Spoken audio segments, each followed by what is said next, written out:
Animals in photography is my work.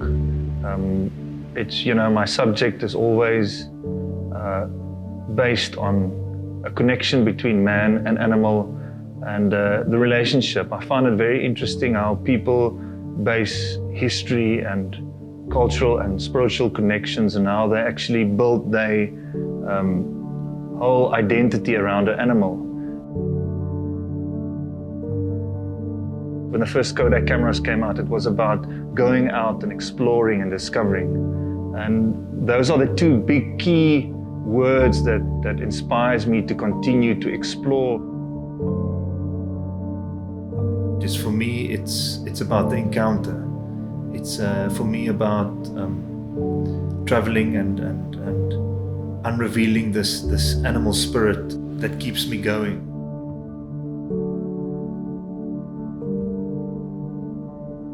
What I did was I traveled from the north beaches down to where the Kei River mouth is.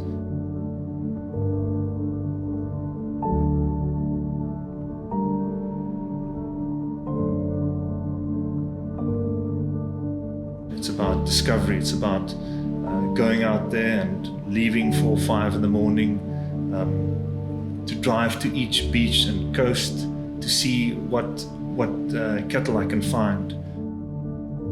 The whole project was to capture portraits of these Xhosa cattle from straight in front and not from the side profile as my previous works.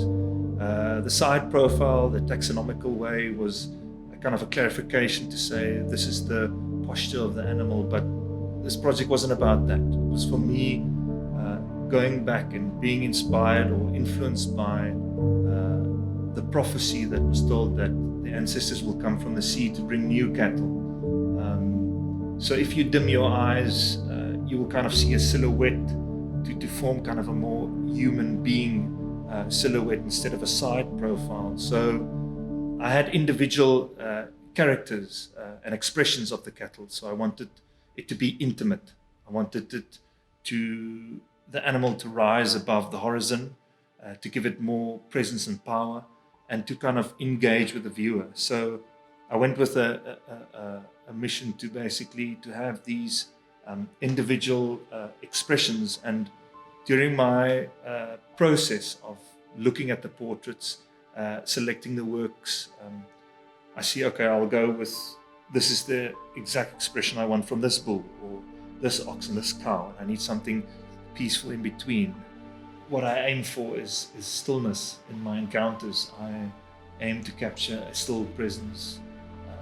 The animal must be quiet, it must be interested, and it's stillness.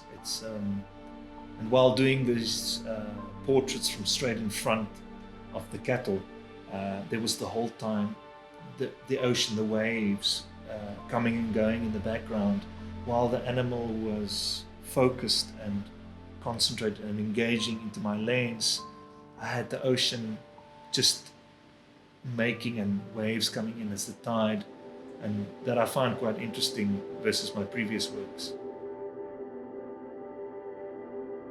Post-production, I go and I look at to say this is the expression, and now I need something more calm and peaceful and docile and moody, and that's where the magic comes in, when you actually select certain characteristics and presence where I experienced in that reciprocal moment while portraying the animal.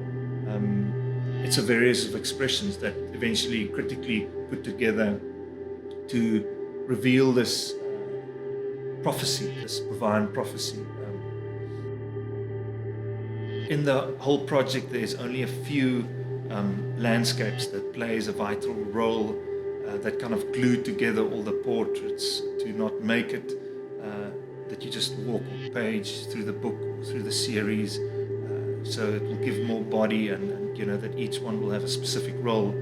I had a landscape at Nebelele River mouth where you really have this bovine, this whole exotic sense, this painting you feel like a painting by Samuel Daniel or Thomas Baines that really captures the whole scene of the dunes and the ocean, and obviously the river mouthing into the sea, you get this feel of this lost place, this place of this timeless place. That landscape played a vital role in kind of bodying up all the portraits. There's another landscape as well, the portrait of the kraal. It's a really architectural work, extremely finely designed and made, where there's a cloud that hovers exactly above the kraal.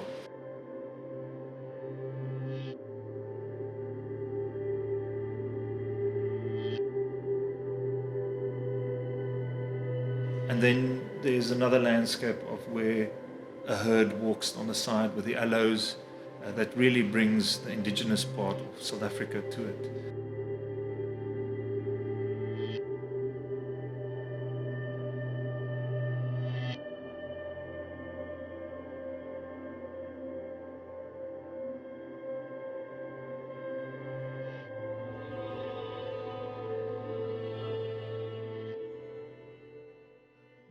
Through social media and searching on the web for Xhosa cattle, I found this unbelievable, majestic looking ox bull that someone took an amateur photograph of it on the shore about 4 years ago.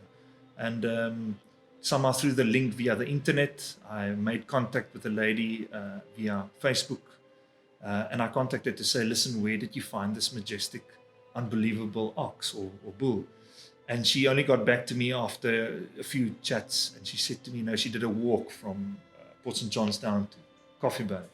And there went a while of conversation, and I basically went in Google Earth and I screenshot every beach from 10 to 20, and I said, listen, tell me, please, where did you find this bull?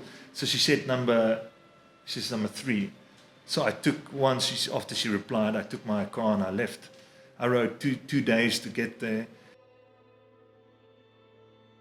I was driving over this hill with this really trans-sky, tropical forest and far from the coast. And there I saw this white dot, just the backside of an animal. And I thought, this could be,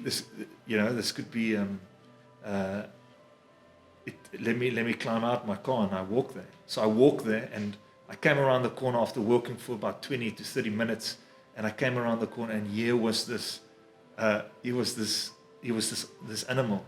I was blown away, and that goes to each project is really about discovering and exploration. And it took me about 2 hours to get this ox on the shore, and I managed to take the portrait. Those are the type of things that fuels a project, and the stories that kind of gives me energy to compile this entire project.